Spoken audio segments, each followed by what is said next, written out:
La condition humaine, c'est d'être immergé dans la pensée. La plupart des gens restent toute leur vie prisonniers des limites de leur pensée. Ils ne dépassent jamais un sentiment de soi personnalisé, construit par le mental et conditionné par le passé. Tout comme en chaque être humain, votre conscience comporte une dimension beaucoup plus profonde que la pensée. C'est votre essence même. On peut l'appeler présence, attention, conscience inconditionnée. Dans les enseignements anciens, c'est le Christ intérieur, votre nature du Bouddha. Découvrir cette dimension vous libère, ainsi que le monde, de la souffrance que vous infligez, de même qu'aux autres, lorsque le petit moi définit tout votre bagage et mène votre vie. L'amour, la joie, l'expansion créatrice et la paix intérieure, durable, ne peuvent pénétrer dans votre vie qu'à travers cette dimension inconditionnée de la conscience. Si vous reconnaissez, même par instant, que les pensées traversant votre esprit ne sont que des pensées, si vous observez vos schémas réactionnels à mesure qu'ils se produisent, alors cette dimension émerge déjà en vous. C'est la conscience dans laquelle surviennent les pensées et les émotions. C'est l'espace intérieur intemporel où se déploie le contenu de votre vie. Le flux de la pensée a une force énorme qui peut aisément vous emporter. Chaque pensée se donne tellement d'importance. Elle veut attirer toute votre attention. Voici une nouvelle pratique spirituelle à votre intention. Ne prenez pas vos pensées trop au sérieux. Comme il est facile de se prendre au piège de ses propres prisons conceptuelles. Le mental humain, dans son désir de connaître, de comprendre et de contrôler, prend ses opinions et points de vue pour la vérité. Il dit « c'est ainsi que cela fonctionne ».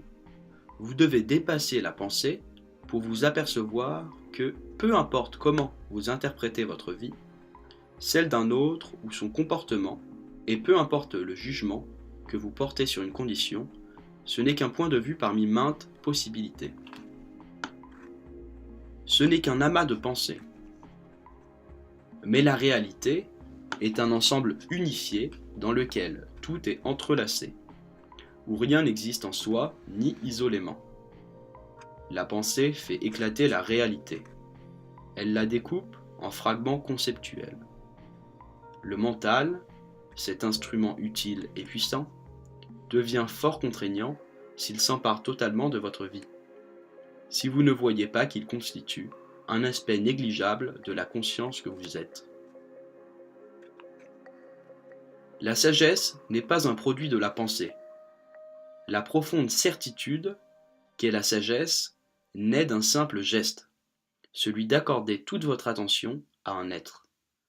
L'attention, c'est l'intelligence primordiale, la conscience même. Elle dissout les barrières de la pensée conceptuelle et s'accompagne de la reconnaissance que rien n'existe en soi ni séparément. Elles font le sujet et l'objet de la perception en un champ de conscience unifié. Elle guérit la séparation. Chaque fois que vous êtes plongé dans la pensée compulsive, vous évitez ce qui est. Vous ne voulez pas être là où vous êtes, ici, maintenant. Les dogmes, religieux, politiques, scientifiques, naissent de la croyance erronée selon laquelle la pensée peut englober la réalité ou la vérité. Ils sont des prisons conceptuelles collectives. Le plus curieux, c'est que les gens adorent leurs cellules, car elles leur donnent un sentiment de sécurité et la fausse impression de savoir. Rien n'a infligé à l'humanité plus de souffrance que ces dogmes. Tout dogme finit tôt ou tard par s'effondrer. Oui, car la réalité finit par se révéler, sa fausseté. Mais si l'on n'en voit pas l'illusion fondamentale, il sera remplacé par d'autres.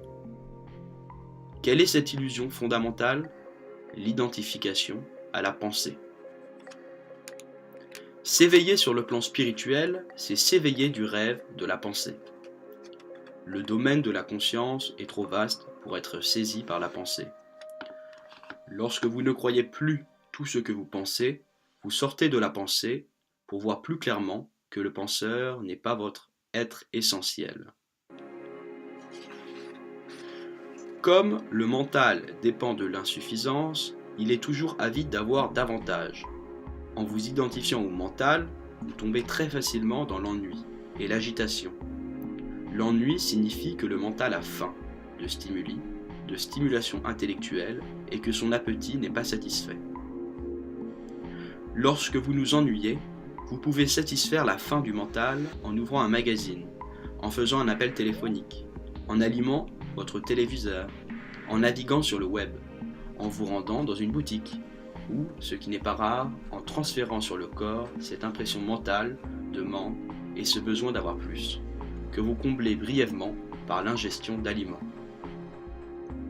Vous pouvez rester dans l'ennui et l'impatience, tout en observant ce sentiment d'ennui et d'impatience. Lorsque vous portez votre conscience sur ce sentiment, il s'entoure soudainement d'espace et de calme, pour ainsi dire. D'abord un peu, puis à mesure que grandit ce sentiment d'espace intérieur, l'ennui diminue en importance et en intensité. Ainsi, même l'ennui peut vous enseigner qui vous êtes et qui vous n'êtes pas. Vous découvrez que cette personne qui s'ennuie n'est pas votre nature essentielle. L'ennui n'est qu'un mouvement d'énergie, conditionné qui vous habite. Vous n'êtes pas non plus cette personne en colère, triste ou craintive.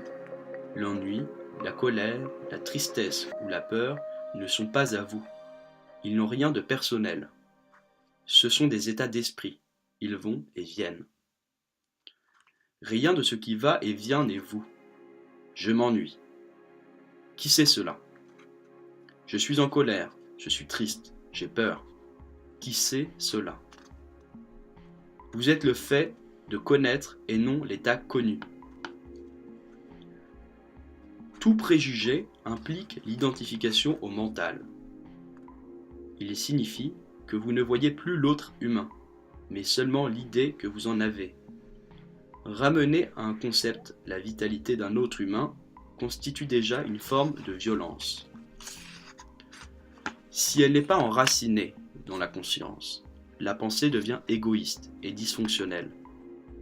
L'ingéniosité dépourvue de sagesse est extrêmement dangereuse et destructrice.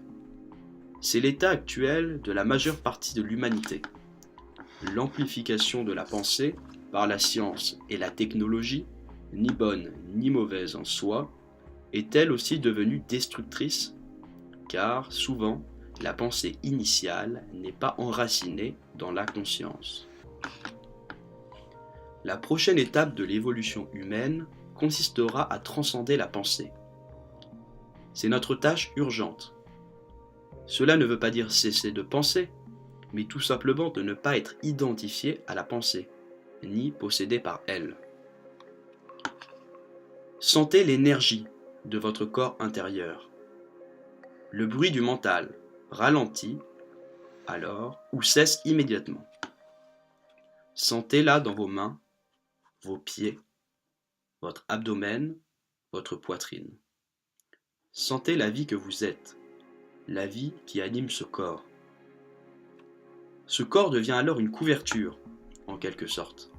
Il donne accès à un sentiment plus profond de vitalité, sous les émotions fluctuantes et l'activité mentale. Il y en a, en vous, une vitalité que vous pouvez sentir de tout votre être, et non uniquement dans la tête.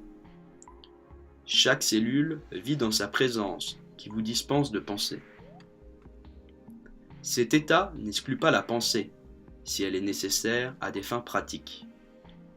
Le mental fonctionne encore, et d'une façon magnifique, quand l'intelligence supérieure que vous êtes l'utilise et s'exprime par lui. Vous ne l'avez peut-être pas remarqué, mais de brèves périodes de conscience sans pensée se produisent déjà d'une manière naturelle et spontanée dans votre vie. En vous livrant à une activité manuelle, en traversant une pièce, en attendant au comptoir, de la ligne aérienne. Vous pouvez être si complètement présent que les parasites mentaux habituels se calment pour laisser place à une présence consciente. Vous pouvez aussi regarder le ciel ou écouter quelqu'un sans faire de commentaire mental intérieur.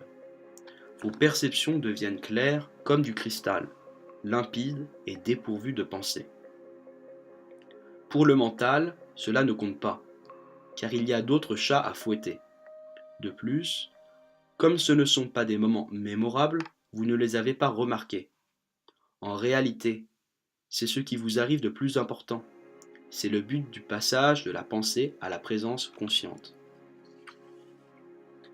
Acclimatez-vous avec aisance à l'état de non-savoir. Il vous permet de dépasser le mental, qui essaie toujours de conclure et d'interpréter, craignant de ne pas savoir. Ainsi, lorsque vous êtes à l'aise dans le non-savoir, vous dépassez déjà le mental. De cet état surgit alors une certitude plus profonde, un non conceptuel. La création artistique, le sport, la danse, l'enseignement, l'aide aux personnes, la maîtrise de n'importe quel champ d'activité implique que le mental n'est plus engagé, ou, du moins, qu'il occupe une place secondaire. Il devient une force et une intelligence plus grande que vous, et pourtant essentiellement uni à vous. Il n'y a plus de processus décisionnel.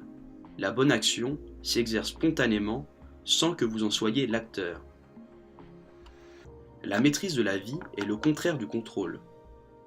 Vous vous alignez sur la conscience supérieure, qui agit, parle, effectue le travail. Un instant de danger peut susciter une cessation temporaire du flux de la pensée, et, ainsi, vous donner un aperçu de ce que veulent dire la présence, l'éveil ou la conscience. La vérité dépasse largement ce que le mental peut comprendre. Nulle pensée n'englobe la vérité. Au mieux, elle peut l'indiquer. Par exemple, celle-ci.